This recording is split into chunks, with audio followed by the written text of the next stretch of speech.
Katana legendaris. Episode 3. Tantangan berat. Salju tebal masih menyelimuti desa. Meski matahari perlahan menembus awan, memberikan sedikit kehangatan di siang hari, Kawamatsu menyalakan api unggun di dekat pondok mereka, membawa ikan segar yang baru ia tangkap untuk dipanggang. Di tengah dinginnya udara, aroma gurih dari ikan mulai memenuhi udara. Hayasu yang duduk di dekat api langsung mendongak, hidungnya mengendus-endus seperti anjing.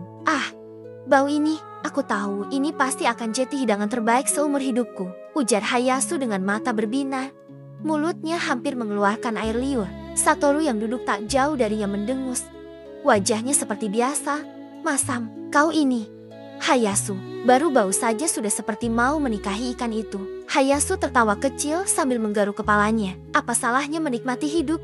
Satoru, kalau soal makan, biar aku yang jadi juara. Sementara itu, Ryuma duduk di atas dahan pohon yang kering. Tatapannya tajam, memindai setiap sudut sekitar mereka. Ia bahkan tak tergoda oleh aroma ikan yang mulai matang. Jangan terlalu santai, Hayasu.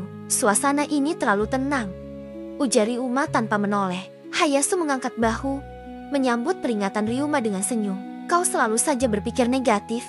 Bagaimana kalau sekali-kali kau ikut menikmati waktu seperti ini?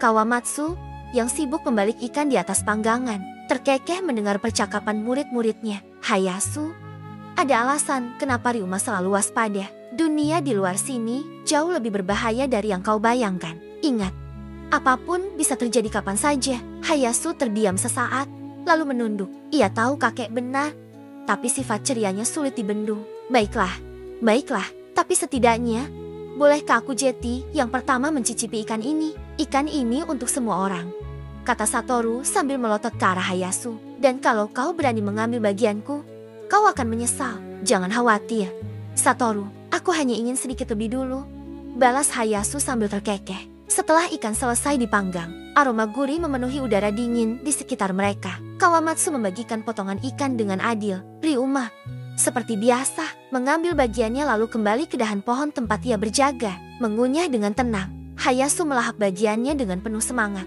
sementara Satoru makan dengan ekspresi dingin. Meski jelas ia juga menikmati rasanya. Ikan bakar ini luar biasa, seru Hayasu dengan mulut penuh. Jangan terlalu berisik saat makan, Hayasu, keluh Satoru sambil menggelengkan kepala. Kau seperti anak kecil yang baru makan pertama kali. Aku hanya tahu cara menikmati hidup, Satoru, balas Hayasu dengan senyum lebar. Kalau soal makanan, biar aku ahlinya. Kawamatsu tersenyum tipis melihat interaksi mereka, lalu menoleh ke arah Ryuma yang masih duduk di atas dahan. Ryuma, sudah cukup berjaga, saatnya kita mulai latihan. Ryuma melompat turun dengan lincah, katananya bergoyang di pinggang. Baik, guru. Setelah makan selesai, mereka membersihkan area di sekitar mereka, kemudian menuju ke lapangan terbuka dekat hutan. Kawamatsu berdiri di tengah, tangan kanannya memegang katana asli yang sudah tampak usang, tapi masih tajam dan mematikan. Baiklah, murid-muridku, hari ini kita akan melatih pertarungan nyata. Ini bukan lagi tentang kayu, tapi tentang pedang sesungguhnya. Mata Hayasu melebar, ia menelan ludah dan menggenggam katananya dengan gugup. Guru, ini, kita menggunakan katana asli. Benar, jawab Kawamatsu tegas. Kalian sudah berlatih lama denganku. Jika kalian tidak bisa menghadapi aku dengan pedang asli, bagaimana kalian berharap melawan iblis? Satoru menarik napas dalam-dalam, lalu mencabut katananya. Baiklah, guru, kami siap. Ryuma hanya mengangguk sambil mencabut pedangnya tanpa sepatah kata pun. Namun, Hayasu masih terlihat gemetar. Ia memandangi katananya yang berwarna merah menyala. Tetapi, bagaimana jika aku melukai salah satu dari kalian? Atau, Kawamatsu menatap Hayasu tajam. Hayasu, ingatlah ini. Takdir seorang pendekar pedang adalah menghadapi bahaya. Jika kau tidak bisa melawan aku, bagaimana kau akan melindungi orang yang kau sayangi dari iblis? Kau memiliki potensi besar, tapi kau harus mengatasi ketakutanmu. Hayasu menunduk, merenungkan kata-kata gurunya. Perlahan, ia menggenggam katananya lebih erat dan mengangguk. Baik, guru, aku akan mencoba. Kawamatsu tersenyum tipis. Bagus. Sekarang, serang aku dengan semua yang kalian miliki. Jangan menahan diri. Mereka bertiga segera memasang kuda-kuda. Hayasu di depan, Satoru di kanan, dan Ryuma di kiri. Mulai, seru Kawamatsu. Ketiganya menyerang secara bersamaan. Tapi Kawamatsu dengan mudah menangkis serangan mereka. Gerakannya lincah, seperti air yang mengalir. Meskipun ia hanya menggunakan satu tangan. Hati-hati dengan posisimu. Hayasu, kau tegur Kawamatsu saat serangan Hayasu terlalu lambat. Ryuma, jangan terlalu memprediksi gerakan lawan. Dan Satoru, kau terlalu gegabah. Latihan berlangsung hingga matahari mulai condong ke barat. Peluh mengalir di wajah mereka.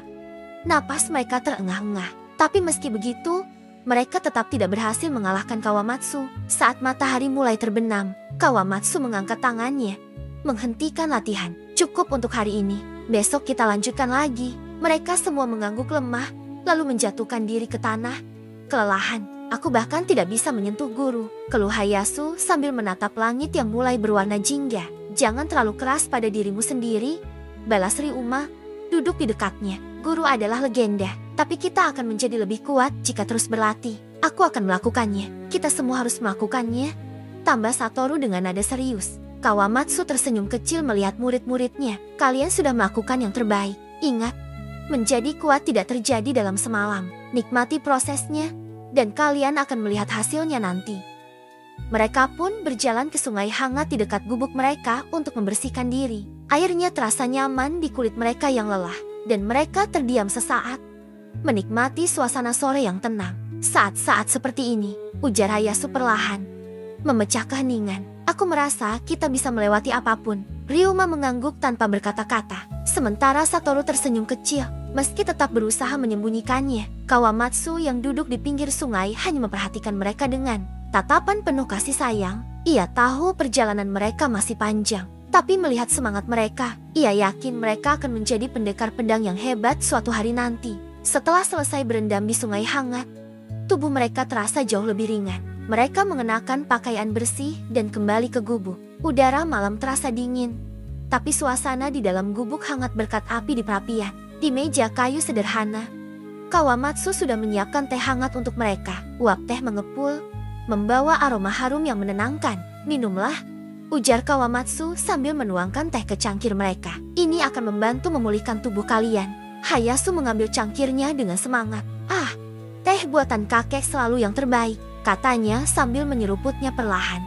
Jangan terlalu banyak bicara saat minum, kau tegur Satoru. Meski ia sendiri terlihat menikmati tehnya, Ryuma tetap diam, menatap teh dalam cangkirnya sambil memikirkan sesuatu. Setelah semua selesai minum, Kawamatsu menatap mereka dengan serius. Ada sesuatu yang ingin kakek ceritakan malam ini. Hayasu, yang tadinya terlihat mengantuk, langsung duduk tegak. Apa itu? Kek, tentang pelajaran baru? Atau tentang makanan lagi? Kawamatsu mendengus kecil sambil menggeleng. Bukan, ini tentang masa lalu kakek. Dulu, sebelum menjadi seorang guru, kakek adalah seorang kapten di organisasi Dehansatkashi. Kalian tahu apa itu? Mereka bertiga saling pandang. Ryuma yang pertama menjawab, organisasi pemburu iblis dan pencari katana legendaris. Bukan, benar, jawab Kawamatsu.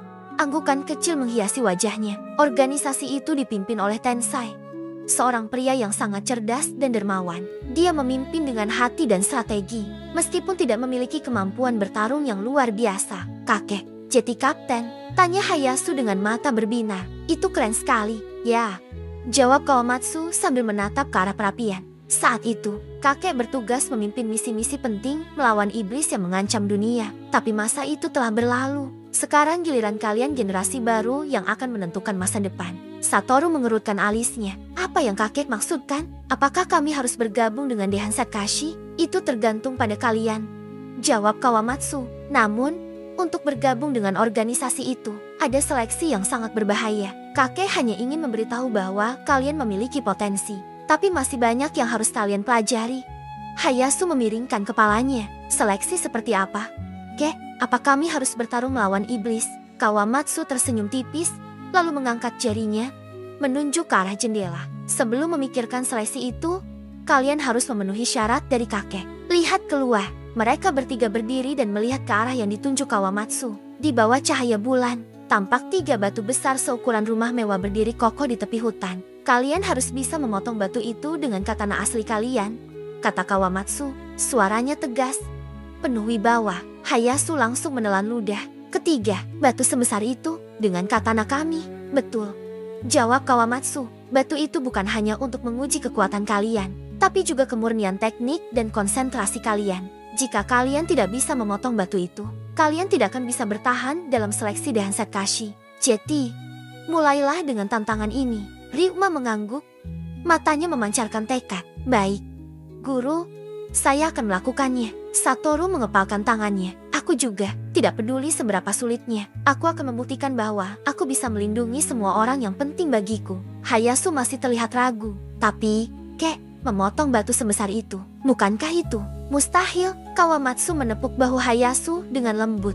Tidak ada yang mustahil. Hayasu, kalian sudah menguasai teknik pernapasan api. Gunakan kemampuan itu. Fokuslah. Ingat, seorang pendekar pedang tidak hanya kuat secara fisik, tapi juga harus memiliki kekuatan mental. Hayasu mengangguk perlahan. Baik, aku akan mencobanya. Kawamatsu tersenyum. Bagus, mulai besok pagi, kita akan fokus berlatih teknik untuk memotong batu. Tapi malam ini, istirahatlah. Kalian akan membutuhkan semua energi kalian. Mereka bertiga mengangguk. Kemudian menuju ke tempat tidur masing-masing. Hayasu masih memandangi batu besar di luar jendela dengan rasa campur aduk antara takut dan penasaran. Hayasu, ujar Ryuma tiba-tiba, menghentikan langkahnya. Apa? Tanya Hayasu, sambil menoleh. Kita akan melakukannya bersama. Jangan terlalu khawatir. Ryuma tersenyum kecil sebelum melangkah ke tempat tidurnya. Hayasu tersenyum tipis. Terima kasih, Ryuma. Malam itu, mereka tertidur dengan pikiran penuh akan tantangan besar yang menanti esok hari. Tibet continued.